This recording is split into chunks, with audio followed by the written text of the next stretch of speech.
गृहमंत्र्यांचे हात विद्यार्थ्यांच्या रक्ताने माखलेले आहेत। संजय राऊतांची टीका।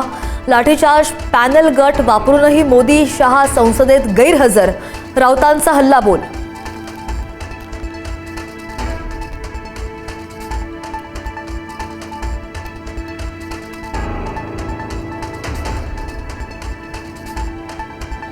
आजही विरोधकांच्या गदारोळानंतर दोन्ही सभागृहाचं कामकाज तहकूब।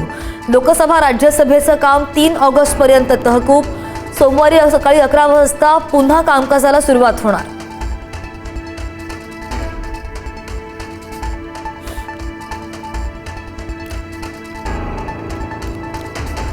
पंतप्रधान नरेंद्र मोदींचा विद्यार्थ्यांसाठी नवा व्हिडिओ संदेश।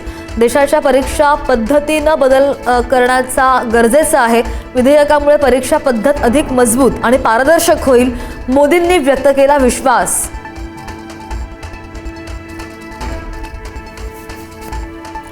एफडीएची राज्यामध्ये 2 दिवसांमध्ये 22 ठिकाणी धाड।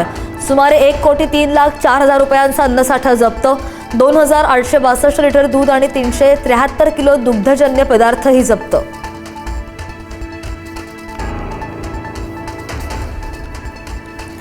एफडी अधिकाऱ्यांकडून मंत्रालयाच्या कॅन्टीनमध्ये तपासणी। हायकोर्टाचे सरकारी वकीलही उपस्थित। हायकोर्टाच्या आदेशानुसार एफडीएच्या अधिकाऱ्यांची मंत्रालयातील कॅन्टीनमध्ये तपासणी।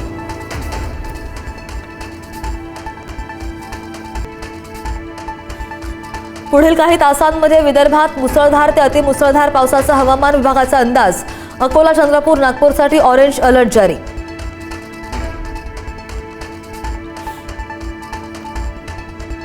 अमरावतीच्या नांदगाव खंडेश्वर तालुक्यात पावसाचा कहर। ढगफुटी सदृश्य पावसामुळे तालुक्यातील शाळा आणि महाविद्यालयांना सुट्टी।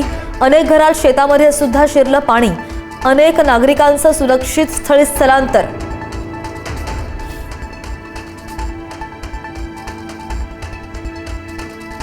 अमरावतीच्या राजुरामध्ये पुरामध्ये अडकलेल्या 7 जणांची सुखरूप सुटका।